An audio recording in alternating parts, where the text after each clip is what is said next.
my seat, boy. Know that they ride or die. I keep boys by my seat, boy. We hustle, but the night. Boys by my seat, boy. Know that they ride or die. My name came up. Ollie, excellent. Thanks for joining us today.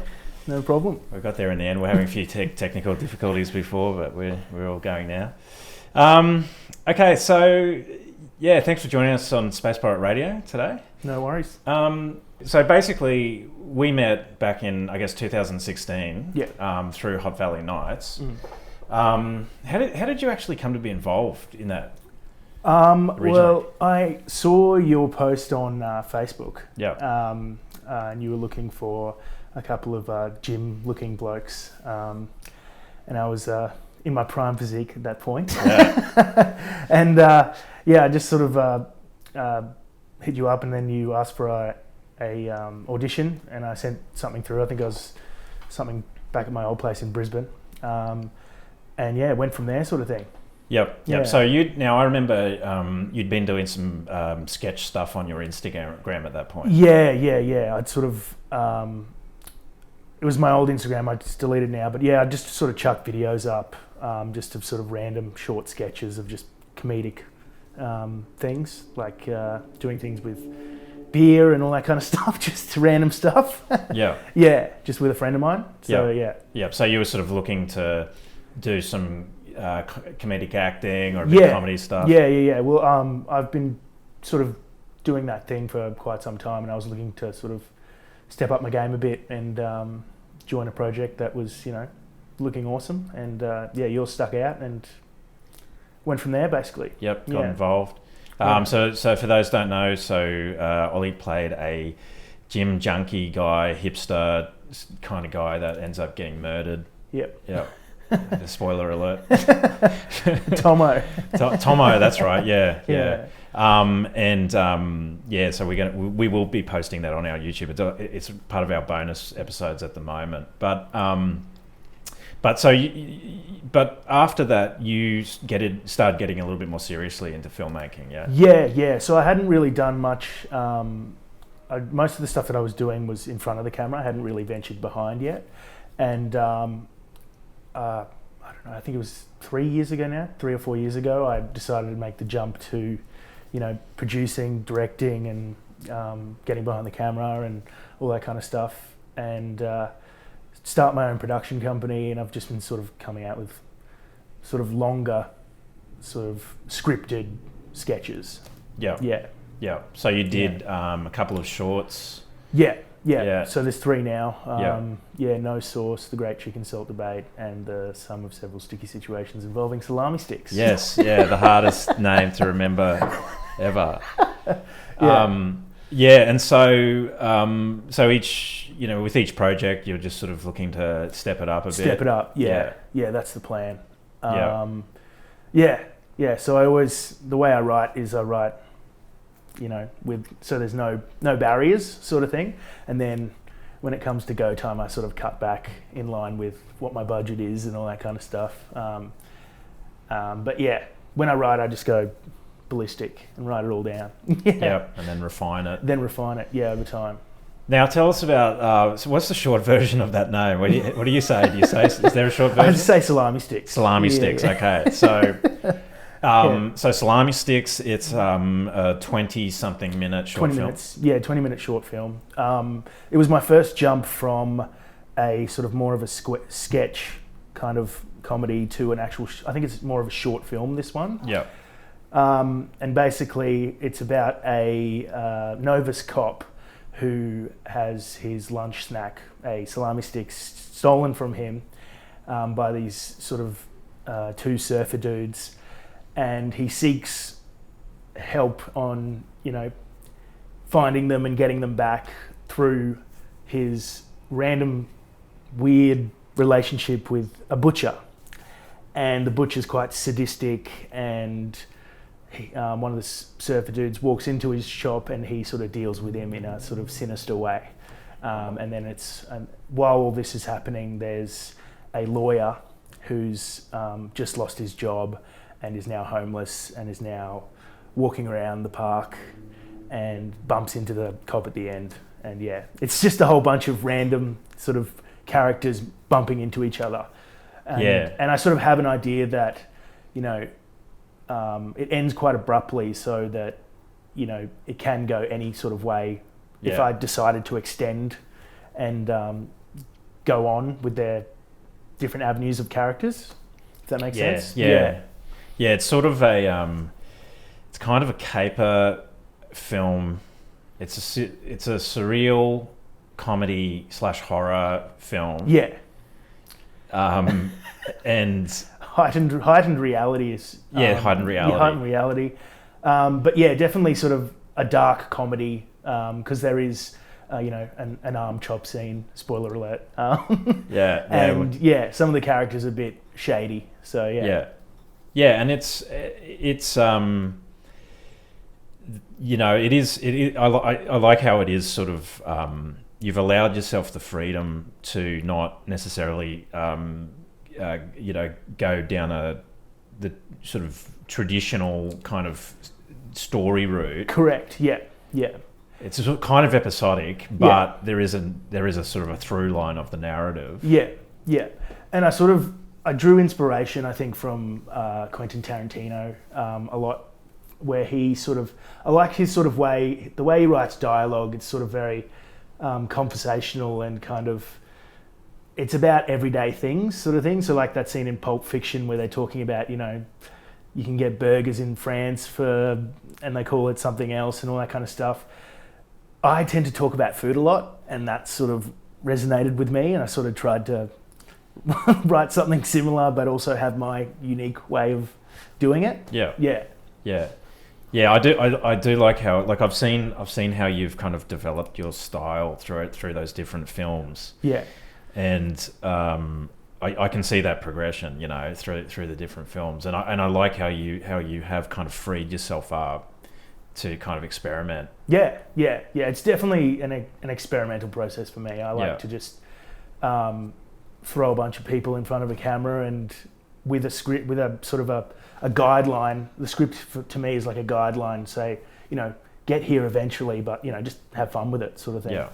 So, and so now it's done the festival circuit over in the States. Yep. It's done. So it went through Germany, Tokyo, Canada, States, and it won best dark comedy in Hollywood, and it's being screened there in November, which is awesome.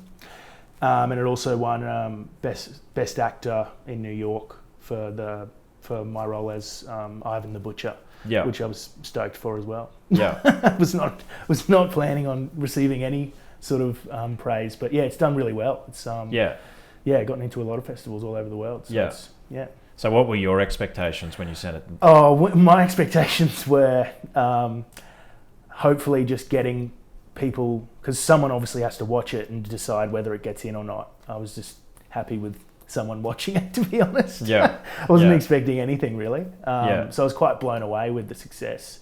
And now it's gone on to win these awards overseas. It's done really well, and just sort of can't really believe it, to be honest. No, it's a really cool film. We'll put a link to it below on YouTube so people can check it out. So now you studied acting. So I did a showreel course at Screenwise here in Sydney. And that's sort of the only formal training that I've done. I also study at AMAW. It's like a ongoing sort of acting thing, so you can just sort of jump in whenever you want, and I do that every now and then. But I'm sort of more into just sort of writing my own content and getting my crew that I have now together with this production company and just going for it, sort of thing. So throughout the course, you know, throughout the process of doing some of this acting study, so you've kind of collected this crew. So a massive way that I was able to connect with like other actors and stuff was through the Screenwise, and lots of those other actors who are in my course appear in pretty much every single one of the shorts that I do. because I sort of don't really know anyone else. And I am sort of eventually building my network up, quite a lot through doing these other acting classes and stuff. And, these people introduce me to other people, which is awesome. And so, I'm just building my network and sort of saying, do you want to go? All right, jump in, sort of thing. Well, you got some great actors in. Yeah. I've been fortunate enough to, they really sort of hit the nail on the head for what I wanted. And they enjoyed themselves was the main thing. I've had some experiences where, I've done some acting and it's, been a long haul and sort of, I don't know, it sort of drains you a bit, but, seeing the smiles on set and all that kind of stuff is, it's quite positive. And there's laughter behind the camera as well. So, you sort of, together you're sort of making something that is quite funny or, so sort of reassurance. You're like, okay, yes. Well, doing comedy horror shorts, I mean, it must be a lot of fun. Yeah. So we definitely had a lot of fun filming it, especially the arm chop scene. I do a little dance with a prosthetic arm. Yeah.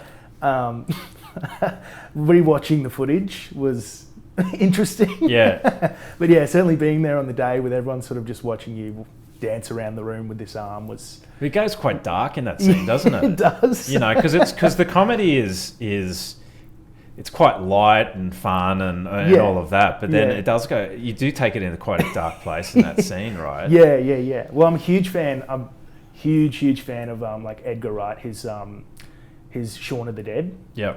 And that sort of after watching that, I was sort of like, whoa. There's like so much. That's just like broken my entire universe, sort of thing. The way he does the sort of happy comedy in such a, devastating circumstance and meshes them together so well, and it just flows so well.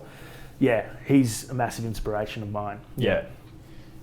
I mean, his Shaun of the Dead. That's such a fantastic film. And, and I mean, whilst it might be an inspiration, it's certainly you've got a very unique, original style. Yeah. Well, you can't copy. Yeah, and no. I don't think I do, but you definitely take things from certain pieces and try and put together your own puzzle, sort of thing. That's how I would word it. Yeah. But yeah. Right. So tell us about Cuckoo Entertainment. What are you trying to achieve with the production house? Okay, so it is basically it's a production company that tells stories that are, as you said before, they're sort of left of field from the normal structure of a narrative. Mm-hmm. They're very sort of strange occurrences, strange characters, all thrown into a bucket that is just, there's a whole bunch of stuff cooking there. Yeah. if that makes any sense. And what my goal is to achieve is, one, to just entertain people with a different way of approaching filmmaking, and two is to finally get my feature film idea that I've been writing for like 7 or 8 years made by this production company that I've created. So that's like the end goal. I think once I've created that feature film, I'll be like, okay, wow. Now what can I do? Yeah. So there's that. So you're looking to that's the aim is the feature film. Yeah. To get enough of a sort of following to sort of be able to create my own feature film. Yeah. And so now you've got another project on the go at the moment. Yeah. So I'm constantly writing. I've got about 800 scripts that I'm just in this big program that I just work on over time, because every now and again something comes to me. Like, for instance, on Friday I was walking to work and I walked into the meeting and left the meeting, and then once I sat down at my desk, the guy who sits next to me goes, "Mate, you've got bird shit on your shoulder." And I realised that I had this giant bird crap on my shoulder, and I'd just gone through the entire meeting. And so I wrote that into an idea that I'm working on. Because Stuff like that happens to me all the time. So yeah. So now, so tell on that note, tell everyone about what's your alter ego in life. So you work at a finance company, yeah? Yes, I work at a finance company, and that's that's my alter ego basically. Yeah. I think I'm definitely more creative than I am numbers. Yeah. And I've been pushed to go down that sort of route, and it's now more than ever, it's sort of flashing in front of me. Just a big red traffic light going, stop this and pursue this. Yeah. So I mean, but you kind of know. I mean, it's when you. You know. You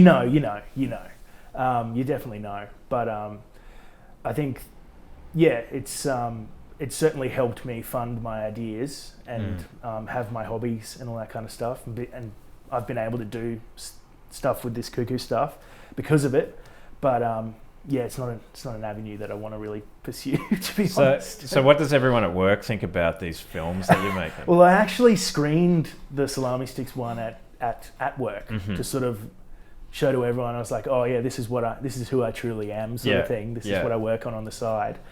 And it was actually really well received. Like, they were all really backing it and asking me questions on, where did you film this, blah, blah, blah, blah. Because I think, I don't know, I sort of have a feeling that everyone doesn't really like the 9 till 5 grind and is sort of curious as to what other people are doing and stuff. Yeah.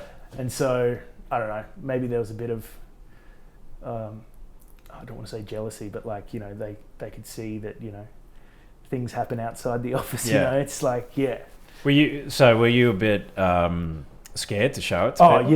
Nervous as. Yeah. And there are a few things in it that, didn't really get a laugh, and there were a few things that got a big laugh, and you just never really know, to be honest, until you sit down and screen it in front of an audience. I with Hot Valley Nights, like, it's some of it's quite offensive, and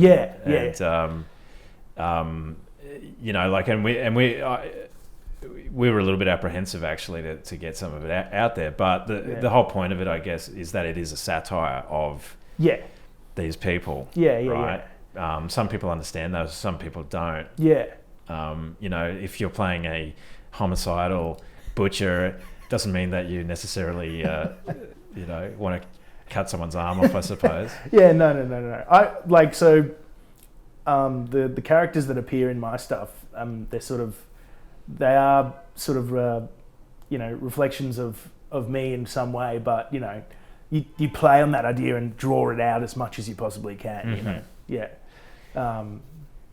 So tell us more about the film. So where the idea come from? Did these characters come from anywhere in particular? Or? Basically, the idea started from when I was thinking back to my childhood, and I every sort of lunchtime I get really excited when I opened my lunchbox and found salami sticks in there. They were like a treat that I'd sort of save until last and be like, yes. And I thought that was quite kind of a funny concept, especially in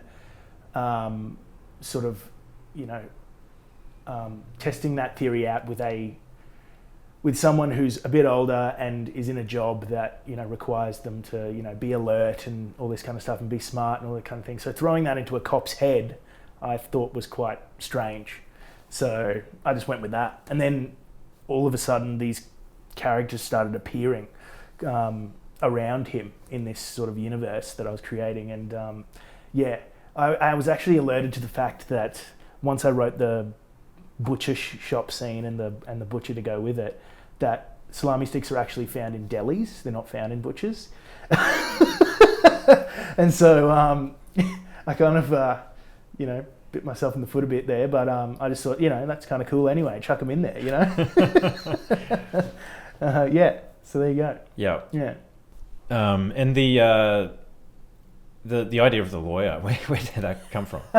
So I was watching a Wallabies game with my dad down at Parramatta at the new stadium that they made, and we went and had dinner afterwards, and we looked across the street and there was a lawyer's practice that said 1300 not guilty, And that was the number to call to get in touch with him. And so Dad and I sort of found that quite hilarious. And he started, coming up with these ideas of what this person would look like and how they would talk. And I sort of drew a lot from what my dad was talking about, and then sort of created this idea of one of those, those infomercials that you see, those really sort of dull, poorly made, just infomercials. And I figured, someone like that who's going to say 1-300 not guilty is going to have something like that. And then I just went with that sort of thing. Yeah. And I love that. I love that lawyer. I love that scene where he's homeless. He's jobless. Yeah. Essentially, he's put all his money, because he's not finding any clients. He's put all his money into this infomercial, and it doesn't do well. So his practice sort of breaks down and becomes homeless, and he's sort of searching for clients because he's just loves the law so much. I found that that was quite funny to me, so I wrote it in. And they have the meeting underneath the railway bridge. It's at Wentworth Park. Yeah, it's right near the fish markets, right? Yeah, I recognise that park. Yeah. No, it was fun. And who's the name of the actor? Nielsen Brown. Brown. Yeah. He's he was another one who I met at Screenwise, and he's just fantastic. Yeah. The way he delivers his words, he's got a very, I don't know, I'm drawn to him when I watch him, and so I've always wanted him to be a part of one of my projects. So I was like, mate, I have this role, and he studies law. So, okay, right, perfect. So I threw him in, and he shot the lights out, I thought. Yeah. The performances in that film, there's varied performances, but there's a tone throughout the whole thing that works. But there's some really nice quite subtle performances as well. Even though it's a very big and almost kind of feels like a colourful film in your head in a way, but there's some really quite subtle performances in there. The cop, for example. Yeah. What's the name of the actor who plays so him? that's Ben Corlett.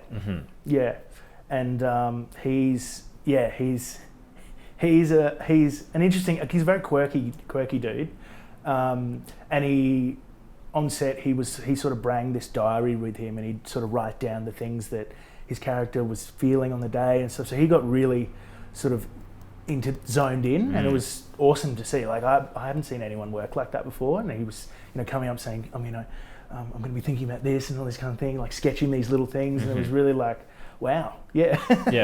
He created his own sort of world around the character, which is cool. Yeah. And so what's your process, Oli? How does that work? My process in terms of in front of the camera, or like?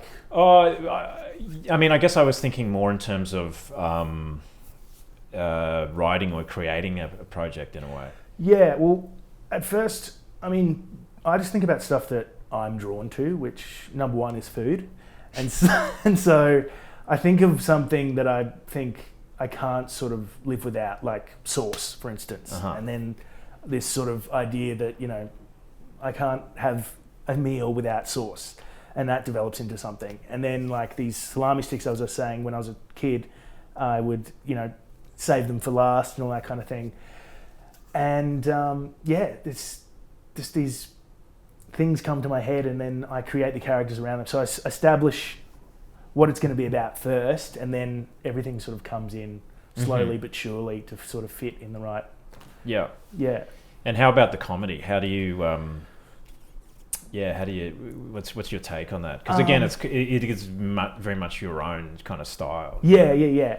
Well, it's like I love movies, so I just watch everything, and I think it comes from a lot from what I see, and a lot from how I act, and like not in front of the camera, but just how I act normally, and the stuff that happens to me as well. Like I wouldn't say I have bad luck, but I don't have good luck ever. And so most of the things that come out in the comedy that I write is something that's kind of happened to me, sort of thing, and then I just sort of stretch it out as much as I can. So these little things in there that I've that have come from my personal life, and then I just sort of, try and make them sort of a bit more outrageous. Mm-hmm. And they sort of just start flooding in. Once you sort of stretching them out, then they sort of branch off into different directions. Yeah. Yeah. Yeah. And you were saying that Chris Hemsworth was shown the film, right? Well, one of the guys who works in the props department on the new Thor film, his name's Will Fargus. He's a legend, and he's always been involved in my projects. And he was sort of showing everyone around on the set of the new Thor, and I was just like, holy hell! Like, that's harangued Chris Hemsworth and made him watch your. Yeah. So that was pretty exciting. Yeah. But he's really supportive, and he's also phenomenal on set. Like, he's just, so just professional and just knows his way around a set, and so he sort of cleans up a lot of my mistakes. And he's also extremely funny, so he'll throw something at the actor and get them to try that, and I embrace it, Yeah. and it What works. was his role? He was the assistant director. Yeah. And he just sort of he's just really great to work with. Yeah. And super professional, and has had that sort of, experience in those massive sort of sets, and so he, takes away a lot from that. And And so, I mean, from massive Hollywood films to like little indie films, like I mean, everything you've done has been very indie. Yeah. And so is that, what's your kind of take on indie filmmaking? I mean, my take on it, I think there's more room to move. Like, you can sort of tailor it to make it become whatever you want. And I think when you get to all these like big budget movies, there's a lot of, studio comes in and says, you need to do this, this, this, and this. I mean, I don't have any experience in there, so don't get me wrong, but I just love the way that indie filmmakers just, they get to just come up with these concepts and then just go and just shoot it, and in the way that they want to do it, and they don't have sort of every other person telling them that they should be doing this and this and this. It's, it's your way of doing it, and you go and do it, and you're proud of it when you pull it off. Yeah. And if you're working your day job or whatever, and then you want to have freedom when you're pursuing these creative endeavors. Yeah, exactly. Yeah. And another thing that comes to me when I write is, would I want to see that? So when I'm writing, I'm like, oh, would I want to see someone say something like that? Would I want to see someone do something like that over that? And that's how I sort of think, this has got some potential here, because that's what I want to see. So yeah. Tell us a bit about the new project. The new project. So it's basically, it's a short film about. So for starters, I'll start with the why behind this idea. Basically, I come into this constant argument with people when I ask them, oh, what do you think of that film? Are you going to go watch this film? Blah, blah, blah, blah, blah. And they go, no, Rotten Tomatoes didn't rate it high enough, so I'm not going to waste my time. And you miss out on some awesome content when you narrow yourself down those sort of avenues. And it just stresses me out of my mind, because I'm trying to tell these people, you're missing out, but they're just so, it's almost like they become robotic. Like, they're really happy to, when the trailer comes out, they're like, oh yes, and then what did it get? Okay, no, I'm not going to see it anymore. And they just, continue about their business. And so in that, I found that really interesting. And so I decided to come up with this concept that Rotten Tomatoes are this evil corporation run by executives that want to sort of get complete control over the whole entertainment industry. And there's a production boom in Australia by these two filmmakers who make this really good film, and they seek sinister options to shut that down as quickly and as efficiently as possible. And I created an idea that this evil corporation has made these cannibalistic alien sort of creatures to go in when, you know, there's nothing else they can do and sort of destroy the problem. Yeah, and so that's the basic concept of what is coming in my next one. Yeah. Of course. Yes. So yeah. When I used to live in Japan, I made a zombie comedy horror movie called Dave the English Teacher, and I at that time one of my really good friends, Shane, and we used to go to the local video store. You know, when you actually used to go to video stores. And Shane he was the guy that he watched everything. Like he would go into the horror section and he would literally watch every film. You know, you'd go in and you'd be walking down the aisle and you'd have that experience where you'd just pick up a cover and just watch the film, right? And so he would watch all of this crap, you know, and then he'd eventually find this absolute gem, you know, in the horror section, and then he'd tell me about it, and then I'd go and watch it. Yeah. And like you don't have that experience anymore, do you? I know you don't. You know. Yeah, and it's really annoying because, you know, as you said, you know, you do find these gems down the road when you go into this sort of less mainstream content, and it's awesome. Yeah, you do miss out on that these days, you know. And I mean, I stopped. I mean, I used to always check Rotten Tomatoes, and I don't do it at all anymore because I don't believe I don't trust their judgment anymore, you know. And that's it. Yeah, you know, and you get things which are just sort of they're just so swayed in either direction. And it just doesn't seem to be. It's like it's completely gone all over the place. It's like a hive mind. Yeah, like exactly. That's it. This is supposed to be good, so watch that. Yeah. I mean, how do you sort of feel about the state of movies at the moment, Hollywood? You know? I just think they've honed on to this idea that superhero movies are just, you know, they're it now, basically, and it's very disappointing because there's just so many good stories out there that, you know, that need to be told, and they're more interesting than seeing someone, you know, try and save the day, fail, and then come back and then save the day. Like it's just the same story every time. Yeah.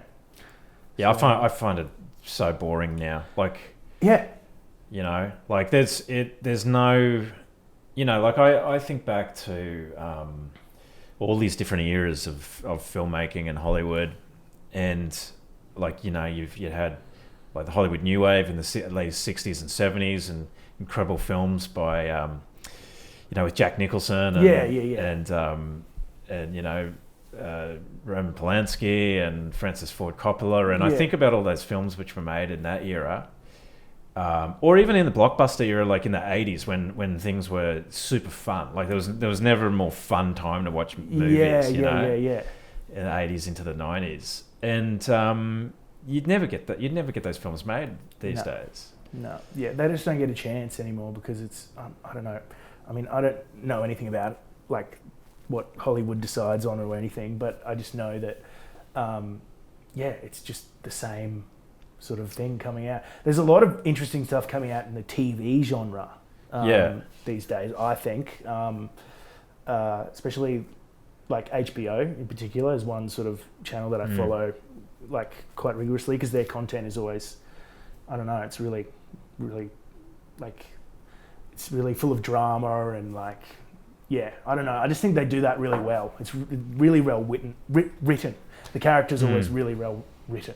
I feel like even TV's past its peak now. Yeah, well, it's getting to that point because they're trying to make sequels of, you know, things that have done well, and it's just a money grab. Well, Netflix wants everyone, right? Yes, yeah. Whereas when HBO came in and were making, you know, shows like The Sopranos, Oz before that, you know, the idea was to make something which just stood out and was prestige and people would stay to watch those shows. And Netflix took that model, but I don't know. Like, I just feel like now it's. I think they're like the Walmart of streaming honestly, services. They are. Yeah. They just buy up everything, and I feel like now they have their own imprint on the actual end process, like of what. So they're obviously controlling, because they obviously have so much money and they can control whatever they want, but they have control over the process when the creative should have control over the process. And I think that's the problem that we're seeing. There's too many of the people in control of the studios having their say when they're not the creative ones. Does that make sense? Yeah. I mean, I think about now Disney's got its streaming service. Like, it's just this beast, it's Star Wars, it's remakes of Disney IP, and or it's Marvel, and that's kind of it these days. I know. And it's someone was telling me, I'm not sure if this is true or not, but they were saying that Disney's decided to make this idea where they make a remake every 10 years of the same film. And I'm not sure if that's true, but like, why? Because you got a new audience coming through. You got new kids that are coming through. Like, you can make another Aladdin or something. It's just so disappointing. I want to see Nomadland. I've seen it. Oh, good. Right. Yeah, it's good. Yeah. Because I feel like that's such a breath of fresh air. Like, it was. That's the sort of films that used to be made. Yeah. There's a dialogue scene at the end of that. I'm not sure who the actor was. It wasn't Frances. It wasn't her, but someone she was talking to is this old man, and he tells this story about how his son took his own life, and it just, I was in tears. Like, it's just so gut wrenching, and I haven't seen a movie where I've proper been full on waterworks in a while, and it was awesome. Yeah. That's I was watching a little bit of the behind the scenes stuff around how that was shot with the cinematographer. And it's very, talk about indie. You know, a lot of natural light, handheld. Awesome. Very much. Very indie, I was on the edge of my seat because it was so, like you're saying, it was in the way that it was shot. It shone through. You could definitely tell that it wasn't, like the typical way of how these other movies were saying are shot. It's it has its own sort of spark that you immediately draws you in. Yeah. And obviously the acting is phenomenal and all that kind of stuff. But it was really sort of a fresh take on it, and it was it's no surprise that she won, best film. Yeah. I wonder where everything's headed, in terms of filmmaking, because I think back to, I guess as long as superhero films are profitable, they'll just keep making them. But it makes me think back to again, just before Hollywood New Wave. I'm a big fan of that era, right? Yeah. And a film like Easy Rider could only really be made because of all these massive Hollywood films which failed. I think Cleopatra, or I think maybe that was the last of that era of big Hollywood films in the 50s, or maybe early 60s. I'm not sure. Must have been the 60s, because it lost so much. I think the story was that it lost so much money that it kind of killed the old studio model, or some of these big films were losing money. So that Hollywood had to capture these new the new audience, this new generation, and so that's why a film like Easy Rider was able to be made and made money, because that generation wanted to watch films for them. And Graduate and some of these other films at that time. One Flew Over the Cuckoo's Nest. So I guess my what I'm wondering is there a point where this younger generation finally gets sick of these superhero films, you know, You and want to like hope so, yeah. they seem so popular, but I don't know. I know. Like, there's a few people I talk to at work who just can't get enough, and they just want more. And I try and like explain to them, like, you know, it's essentially the same thing, just different characters. And I don't know, it's hard to tell these people because I think they like the explosions, they like the fight scenes, and they like the.